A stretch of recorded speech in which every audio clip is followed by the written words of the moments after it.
Ser campeão mundial é pra poucos e hoje em dia só de ver um time brasileiro enfrentando algum grande clube europeu já é uma coisa que mobiliza o país inteiro, com uns parando pra torcer e todo o resto parando pra secar, né? Hoje a gente vai falar de 10 dos maiores confrontos da história entre brasileiros e europeus no Mundial de Clubes. Começamos a lista em ordem cronológica para falar de uma das primeiras edições da Copa Intercontinental de Clubes, que foi em 1962, jogada aí entre o Santos e o Benfica. Antes de continuar, é bom deixar claro que o Intercontinental era diferente do Mundial de Clubes que a gente conhece hoje em dia, né? Tem campeões aí de diversos continentes participando. O Intercontinental, que foi realizado de 1960 até 2004, rodava num formato mais simplificado, com o campeão europeu enfrentando o campeão da Libertadores, beleza? Sendo que até 1979, esse torneio se dava num jogo de ida e de volta. E aquele confronto então em 1962 foi absolutamente histórico porque juntava o Santos de Pelé com o Benfica de Eusébio. E o Santos chegava empolgadão, tendo sido o primeiro clube brasileiro a ser campeão da Libertadores. E o Benfica também empolgadaço porque tinha sido bicampeão europeu seguido. Sendo que o primeiro Intercontinental que eles tinham disputado em 61 tinham perdido pro Peñarol. Então eles vinham para essa segunda edição aí com fome. O Benfica, que tinha o gênio Eusébio em campo, né? Era aquele mesmo que a gente falou no vídeo de 7 clubes que chegaram em 3 finais seguidas de Champions League, um feito muito relevante até os dias de hoje, né? Já o Santos tinha nomes como Dorval, Coutinho, Pepe e um cara chamado Pelé. Em setembro de 62, com o Maracanã lotado para mais de 85 mil pessoas, o jogo entre Santos e Benfica foi pegado, foi lá e cá. Lembrando que naquela época o futebol era muito diferente e o equilíbrio entre as forças da América do Sul e da Europa era muito grande. Naquela primeira partida, o Santos acabou vencendo por 3-2 com um gol de Coutinho e 2 de Pelé, num jogo que foi equilibrado, mas o jogo de volta seria lá no Estádio da Luz, em Portugal, e esse aí não dá pra dizer que foi pau a pau, não. Em outubro de 62, então tinham mais de 75 mil portugueses lá empurrando o Benfica, mas o que eles não esperavam é que o Pelé estaria completamente endiabrado. Jogou absurdos, fez golaço atrás de golaço, foi o hat-trick dele, com assistência também no jogo. Resultado, o Santos chegou a abrir 5-0, cara, em pleno Estádio da Luz, né? Aí depois o Benfica consegue reduzir, fica 5-2, mas aí já era muito tarde e o Santos se consagrou então como o primeiro clube brasileiro campeão mundial. Detalhe, com o Pelé marcando 5 gols em 2 jogos contra o campeão europeu, é mole? Agora a gente dá um grande salto no tempo para um dos mundiais mais queridinhos aí no Brasil, que foi de 1981. Você deve ter ouvido falar, porque foi entre Flamengo e Liverpool. E esse salto no tempo que a gente deu não foi à toa. O Flamengo, naquela época, tinha sido apenas o terceiro clube brasileiro campeão da Libertadores, que era uma competição que no passado era um pouco mais dominada por argentinos e uruguaios. E como aquele Flamengo foi muito marcante, mesmo você não sendo torcedor rubro-negro, provavelmente já ouviu falar de Leandro, Júnior, Andrade, Adílio e Zico, com um dos melhores times do Fla na sua história, se não o melhor. E o Liverpool, mesma coisa. Era aquele time que ganhou 4 Champions Leagues entre os anos de 1977 e 84 e eram liderados pelo craque escocês Kenny Dalglish. E aqui já temos a mudança em relação àquela partida entre Santos e Benfica, porque Flamengo e Liverpool foi jogo neutro, beleza? Foi em dezembro de 81 no Estádio Nacional de Tóquio, no Japão, para mais de 60 mil pessoas que o Flamengo botou o Liverpool na roda, cara. Foi um show do Zico, né, que deu 2 assistências para 2 gols aí de Nunes, um de Adílio, 3-0 no placar, naquele que é um dos títulos mais importantes da história do Flamengo e que foi eternizado numa música cantada até hoje.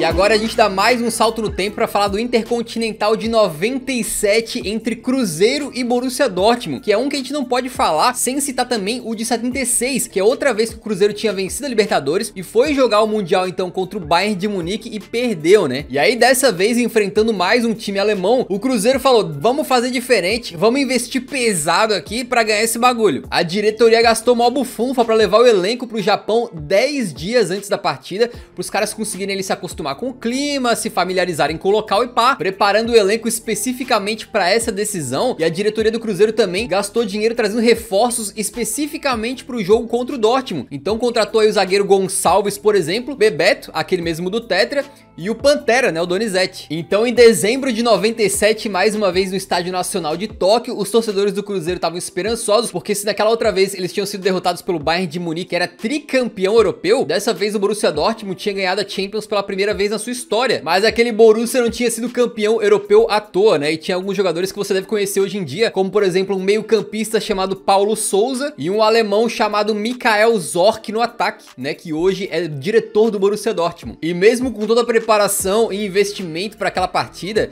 e com um grande jogo do goleiro Dida, que defendia o Cruzeiro na época, o cabuloso não conseguiu sair com a taça, né? Foi 2 a 0 pro Borussia Dortmund, com gols justamente do Zorc e do Heinrich. E detalhe que o Cruzeiro, jogando de azul, meio que invocava aquele espírito do Borussia Dortmund, né? Que tem como seu maior rival o Schalke, que joga de azul, mano. Se o Cruzeiro tivesse entrado com um uniforme reserva, de repente teria sido melhor. E no fim das contas, a imprensa caiu matando, dizendo que o Cruzeiro tinha alugado um time só pro Mundial pra ir lá e fazer feio. O próximo confronto aqui da lista aconteceu logo no ano seguinte, em 98, entre times históricos do Brasil e da Espanha. O Vasco chegava com um dos maiores esquadrões da sua história, né? Tinha o goleirão Carlos Germano no gol, tinha o Odivan na zaga, Mauro Galvão, o xerifão, né? Tinha o Felipe e tinha o próprio Donizete, né? O mesmo que tava lá defendendo o Cruzeiro um ano antes, além, claro, do rei Juninho Pernambucano. O Vasco tinha ganhado a sua primeira Libertadores e ia pro Mundial com uma missão, que era tirar do Flamengo o título de único carioca campeão do mundo. O problema é que o rival era o Real Madrid, amigo, que tinha ficado 30 anos sem vencer a orelhuda e venceu e agora vinha forte novamente. Na defesa os caras tinham Hierro, Roberto Carlos, do meio pra frente era Seedorf, Raul, era muita gente boa dos dois lados aí nos dois times e eram poucos anos depois da Lei Bosman que viria a mudar o futebol pra frente, então naquela época os europeus ainda não estavam conseguindo pegar todos os melhores talentos aí da América do Sul e de vários países, portanto os clubes brasileiros conseguiam ainda manter grandes elencos e bater de frente, tá ligado? Com times europeus. O Vasco nessa partida atacou muito o Real Madrid, foi de peito aberto, mas o Roberto Carlos dá uma baga pra dentro da área, o zagueirão Nasa do Vasco tenta cortar e manda contra o próprio Patrimônio, só que no segundo tempo o Vasco voltou motivado e voltou jogando muito, né? Eles conseguem empatar com um baita de um golaço do Juninho Pernambucano e continuam vindo pra cima, pressionando o Real Madrid, buscando a virada, só que aí apareceu a estrela de Raul Gonzalez, né? Um dos maiores jogadores da história do Real Madrid, que naquela época era muito jovem, mas ele recebe um balançamento, dá uma baita dominada, um drible em dois camaradas e faz o gol pra meter 2 a 1 no placar pro Real Madrid, que foi campeão do mundo então e uma das melhores finais da história, sem dúvida nenhuma. Um jogo lá e cá com chances pros dois lados que o Vasco, sem dúvida nenhuma, poderia ter ganhado. E a gente segue em sequência cronológica para a final de 1999, em que mais uma vez o clube brasileiro no Mundial conseguia manter muitos dos seus melhores talentos, né? Então o Palmeiras chegava para jogar contra o Manchester United com Zinho, Alex e Paulo Nunes do meio para frente, né? César Sampaio, os caras tinham o Marcos no gol, Roque Júnior, Júnior Baiano, o Árcio Paraguai que jogava muito, um verdadeiro timaço comandado pelo Luiz Felipe Scolari, que depois seria o técnico do Penta, né, do Brasil, e também o técnico que comandou aquele 7 Deixa pra lá. E o Manchester United vinha voando, talvez com o primeiro grande time da era Sir Alex Ferguson por lá, porque em 99 eles tinham ganhado a tríplice coroa lá na Europa, né? Tanto a Copa da Inglaterra, quanto o Campeonato Inglês, quanto a Champions League. Gary Neville, o Jaap Stam, né? Roy Keane, Paul Scholes, Ryan Giggs e o craque David Beckham. Os caras tinham um time absolutamente estrelado. E em novembro de 99, então, o Palmeiras vai lá pro Estádio Nacional de Tóquio, no Japão. E assim como naquele Vasco contra Real Madrid, o jogo foi muito disputado e o Palmeiras teve todas as chances de ser campeão. Só que se o Vasco perdeu por causa do Raul, pro Palmeiras a coisa foi muito mais dolorosa. O problema é que é uma bola despretensiosa que veio pra área do Palmeiras e o goleirão Marcos catou a borboleta ali, mano, não pegou nada, deixou passar. E o Roy Keane então empurrou pro gol, abrindo o placar pro Manchester United. O Palmeiras tentou pressionar o jogo inteiro pra empatar aquela partida e não conseguiu, né? Perder já é ruim, agora perder com falha de um dos grandes jogadores da sua história é tenso, né? E o detalhe é que o Palmeiras jogou tão legal naquela partida que o goleiro do United, o Mark Bosnich, depois veio a declarar o seguinte: para ser brutalmente honesto, o Palmeiras mereceu vencer aquela partida. Mas essa é a beleza do futebol, querendo ou não, nem sempre o melhor ganha, né? Agora vamos falar de um jogo que não foi uma final, mas também ocorreu em um torneio mundial de clubes, né? O que aconteceu no ano 2000? A FIFA estava criando o protótipo da Copa do Mundo de Clubes da FIFA, que viria a ser adotada oficialmente como campeonato mundial, né, de clubes, a partir de 2005. Mas aquele ano de 2000 já teve uma edição, só que ela foi toda bagunçada, mano. Primeiro, ela acontece no comecinho do ano 2000 com os seguintes participantes: Corinthians por ter sido campeão brasileiro em 98, sim. Vasco por ter sido campeão da Libertadores em 98, aí o United, que era campeão da Champions em 99, com o detalhe de que os intercontinentais de 98, 99 e 2000, que eram considerados mundiais, todos aconteceram, beleza? Então no ano 2000 o que a gente teve? 2 mundiais de clubes diferentes. De qualquer maneira, Vasco e Manchester United se enfrentaram na fase de grupos, beleza? Era um formato um pouco diferente do que é hoje, e era uma segunda chance pro Vascão ser campeão mundial, depois de ter perdido aquela final contra o Real Madrid. Só que a diferença é que dessa vez o Vasco vinha com 2 craques fora de série, né? Que eram Romário e Edmundo. Para não falar de Juninho Pernambucano e Felipe, que eram remanescentes daquele grupo de 98, né? Já o Manchester United tava jogando sem o Beckham, mas tinha o Giggs, tinha o Roy Keane, tinha o Stan, o Dennis Irving. O que foi protagonizado no Maracanã não foi um jogo, foi um baile do Vasco pra cima do United. Os Red Devils, não sei o que eles tinham feito naquele dia anterior da partida, porque eles cometeram 2 falhas bizonhas, mano, pra 2 gols do Edmundo. Parecia que os jogadores do time inglês estavam de ressaca ou algo assim, né? E depois ainda tem um gol do Edmundo com um drible sensacional que ele dá. Uma vitória categórica do Vasco aí, né, cara? Agora, pros torcedores cruz-maltinos, acabou ficando com um gosto amargo na boca, porque depois eles vão pra final enfrentar o Corinthians e perdem, né? E desde então nunca mais ganharam a Libertadores, nunca mais participaram de Mundial.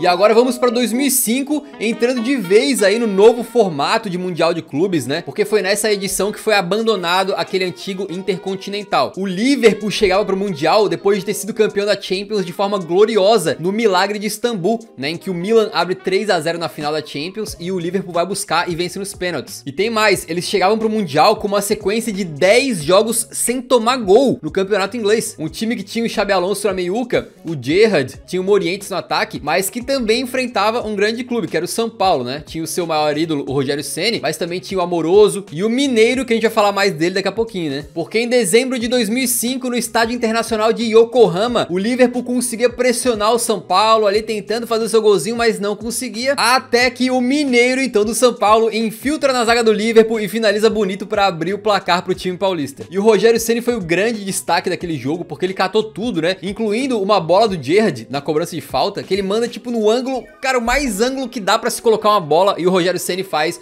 uma defesa assim simplesmente espetaculosa, o que rendeu ao São Paulo o título mundial naquele ano, rendeu ao Rogério Ceni o título de melhor jogador do mundial e rendeu ao Steven Gerrard essa cara de tacho que ele ficou ali vendo o São Paulo comemorar.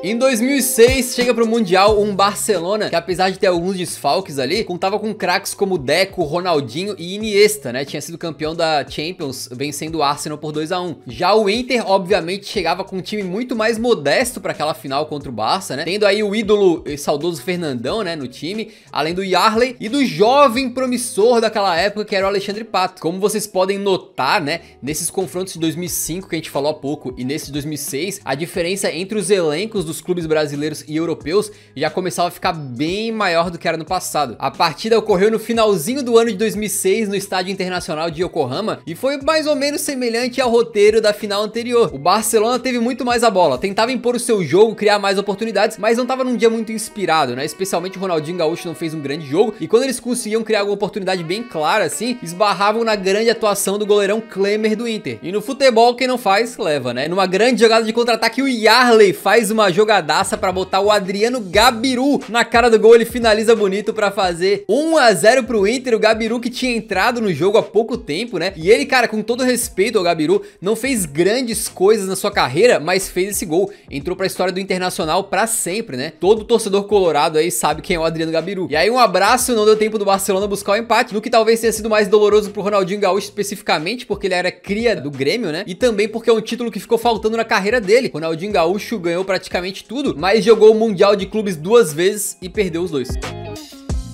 O próximo jogo da lista é especial para o futebol do continente sul-americano, porque foi a última vez, né, em 2012, que um time da América do Sul conseguiu ser campeão mundial. Foi aquele Corinthians que foi pro Japão aí comandado pelo Tite. E aqui é bom ressaltar que o adversário, né, pro Corinthians ser campeão foi o Chelsea, que tinha ganhado a Champions League de uma forma totalmente bizarra. Eles eram nem de longe favoritos para aquela Champions, então sem dúvida não era uma das melhores versões do Chelsea, mas mesmo assim tinha grandes jogadores. Cech, Ivanovic, Ashley Cole, Lampard, Fernando Fernando Torres, Hazard. Só que o Corinthians, cara, tinha sido campeão da Libertadores de forma invicta e com um elenco cheio de jogadores que acabaram se tornando aí icônicos na história recente do clube, né? Como Alessandro, Chicão, o Paulinho, o Danilo, o Emerson Sheik e os caras que mais se destacaram, que foram o Cássio e o Paulo Guerreiro. E em dezembro de 2012, naquele mesmo estádio internacional de Yokohama, que tinha visto São Paulo e Inter serem campeões mundiais, a cartilha do time underdog, né, e acabou se repetindo. Então o Chelsea teve mais a bola, teve mais domínio de jogo, mas esbarrou numa atuação simplesmente foda do Cássio, né, que tava se recusando a deixar qualquer bola passar. Uma das melhores atuações de goleiro em mundiais de clubes aí. E é aquela coisa, o time europeu pode dominar o quanto eles quiserem, mas se não fizerem o gol, amigo, podem tomar, né? Numa jogada do Paulinho, o Danilo finaliza pro gol e a bola sobe, cara. No que ela sobe, Paulo Guerreiro no rebote confere pro gol, onde tinham 3 jogadores do Chelsea tentando impedir que a bola entrasse. Corinthians campeão do mundo mais uma vez, e o Rafa Benítez, que tava como técnico do Chelsea nessa final, pegou o seu segundo vice de Mundial de Clubes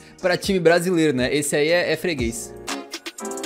E no último item desse vídeo, a gente tomou uma licença poética para não fazer em ordem cronológica. Então de 2012 a gente volta para 2011 para falar da final do Mundial de Clubes entre Santos e Barcelona. E o motivo de a gente deixar esse jogo pro final é porque ele é um dos mais diferentões da história do confronto entre brasileiros e europeus. Eu já explico melhor, beleza? O Santos tinha ganhado a Libertadores pela primeira vez desde a época do Pelé lá nos anos 60, né? Num elenco aí formado por grandes craques da base do time, como o Paulo Henrique Ganso, que jogava muito na época, e o Neymar. Já o Barcelona vivia talvez a melhor época da sua história, tendo vencido a segunda Champions League sob o comando do Guardiola, com craques como Xavi, Iniesta e Messi jogando absurdo. E uma coisa que marcou muito essa final foi uma declaração do lateral esquerdo do Santos, né, o Léo.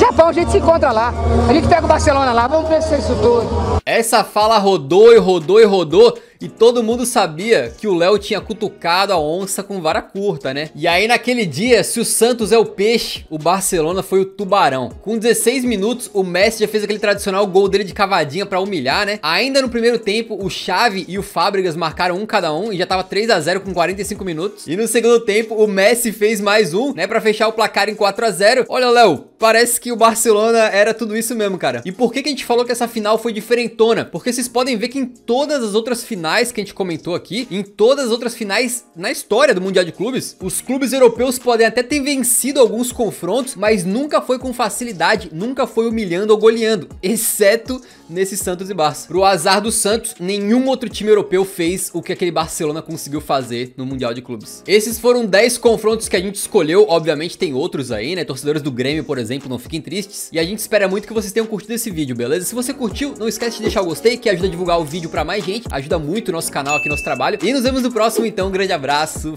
falou!